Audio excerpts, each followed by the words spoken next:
Kami dari kelompok 4 akan mempresentasikan hasil diskusi kami, yaitu dengan cara menggunakan PowerPoint dengan judul korelasi. Baiklah, saya akan memperkenalkan nama anggota.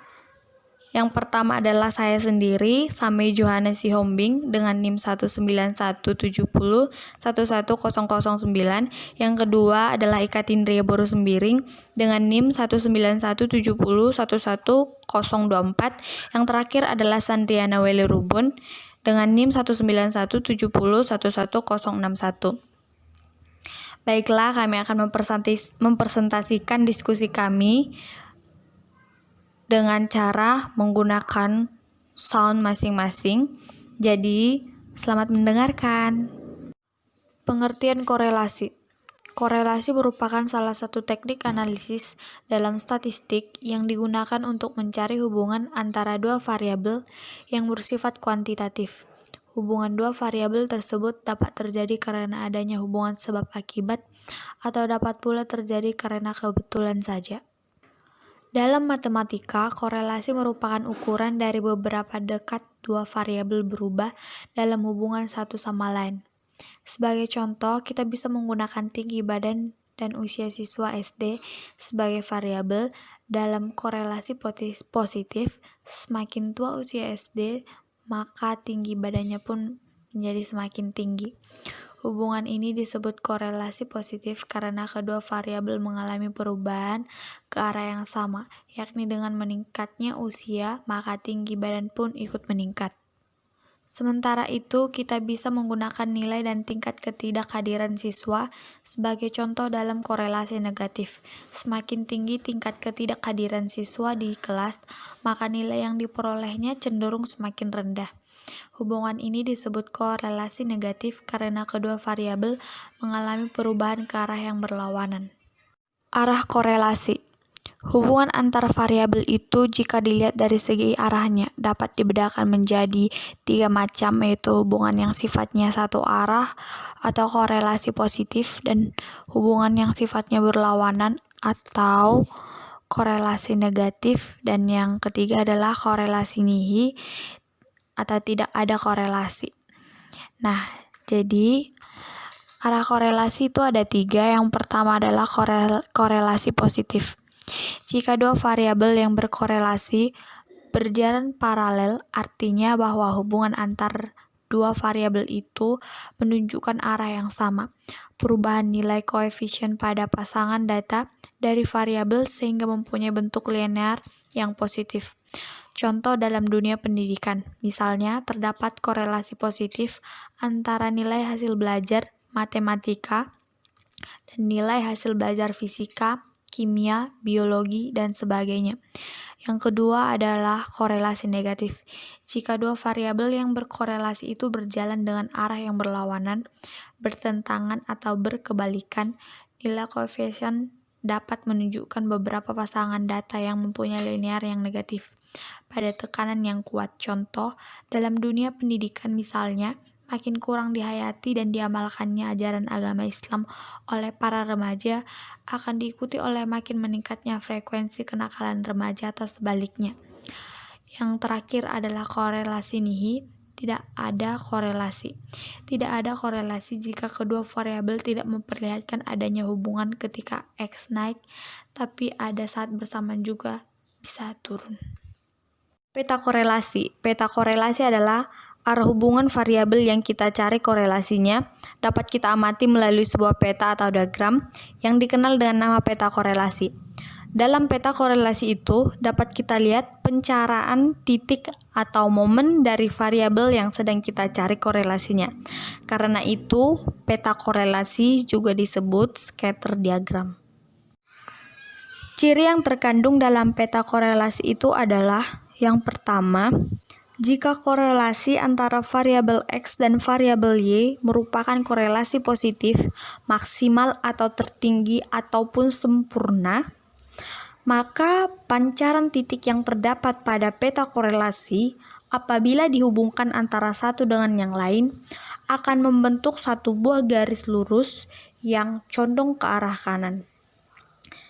Yang kedua, jika korelasi antara variabel X dan variabel Y merupakan suatu korelasi negatif maksimal, maka pencarian titiknya akan membentuk satu buah garis lurus yang condong ke kiri.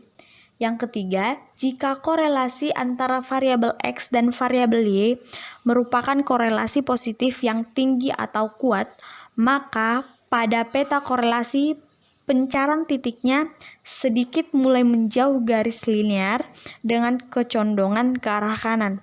Yang keempat, jika korelasi antara variabel X dan variabel Y merupakan korelasi negatif yang tinggi atau kuat, maka pada peta korelasi pencarian titiknya sedikit mulai menjauhi garis linear dengan kecondongan ke arah kiri. Dan yang kelima, baik korelasi positif maupun negatif dikatakan sebagai korelasi yang cukup sedang dan korelasi rendah atau lemah apabila pencarian titik pada peta korelasi itu semakin jauh, tersebar, ataupun menjauhi garis linear. Angka korelasi. Angka korelasi adalah angka atau koefisien yang dapat dijadikan sebagai petunjuk atau untuk mengetahui tinggi rendahnya, kuat lemahnya, atau besar kecilnya korelasi antara variabel yang sedang diselidiki. Besarnya angka korelasi berkisar antara 0 sampai dengan kurang lebih 1. Ini berarti bahwa angka korelasi tidak bisa lebih dari 1. Apabila dalam suatu perhitungan diperoleh angka korelasi lebih besar dari 1, hal itu merupakan petunjuk adanya kesalahan dalam perhitungan. Sebagai contoh, kita dapat melihat pada tabel berikut, di mana dalam tabel tersebut terdapat data nilai matematika dan nilai statistik pendidikan. Dan untuk penyelesaiannya, kita dapat menggunakan rumus korelasi produk momen dengan angka kasar.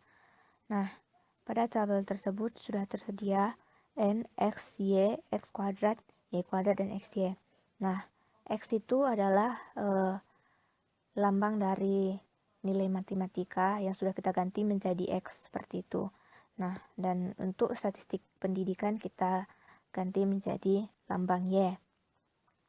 Nah, angka X kuadrat itu kita dapat dari 2 kali 2 atau X kali X seperti itu.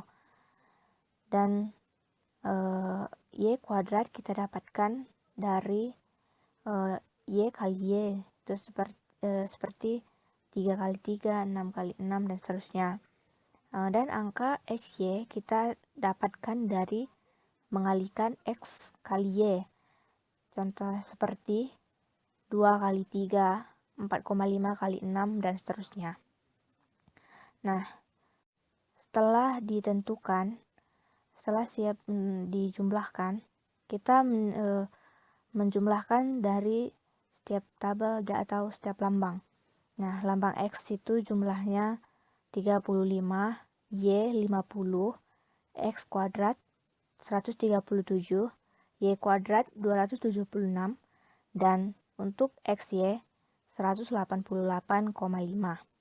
Setelah data-data yang kita kumpulkan sudah terkumpul dan sudah selesai dikerjakan, kemudian kita masukkan ke dalam rumus korelasi dengan angka kasar, yaitu R sama dengan N sigma XY dalam kurung kurang sigma X kali sigma Y per akar N sigma X kuadrat dalam kurung kurang sigma X dalam kurung kuadrat, dan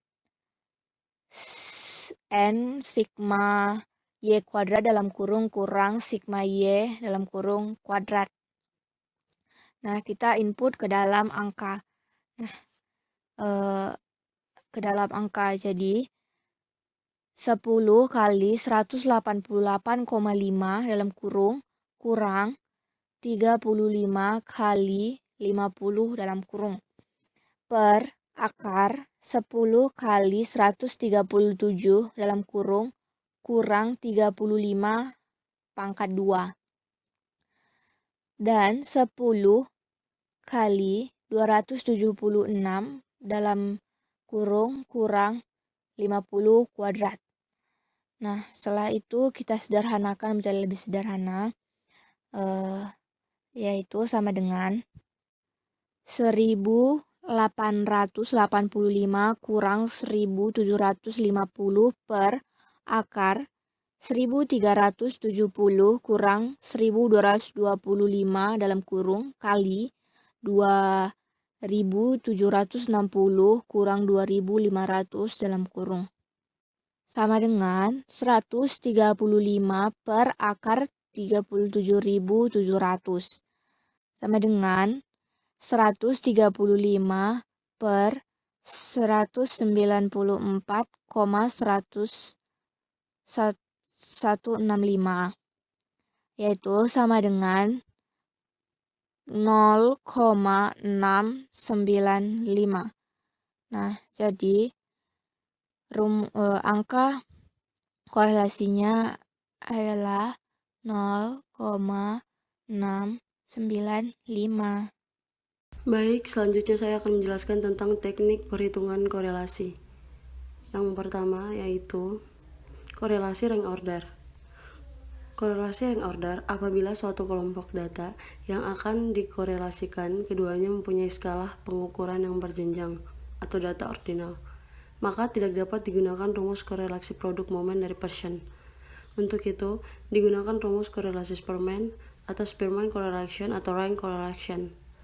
Adapun rumus korelasi yang digunakan adalah dalam hal ini RS sama dengan koefisien korelasi Spearman, sigma DI kuadrat sama dengan jumlah kuadrat selisih ranking antara XI dan YI. N sama dengan banyaknya subjek atau kasus. Dalam hal ini, ternyata tidak ada asumsi apapun mengenai distribusi X dan Y, yang berarti tidak terdapat pula asumsi mengenai parameter populasi. Karena itulah termasuk dalam statistika bebas distribusi. Nah, contoh soal penilaian dari 2 orang juri. Perhatikan tabel berikut ini. Tabel ini menggambarkan suatu penilaian yang dilakukan oleh 2 orang juri terhadap 8 orang peserta perlombaan.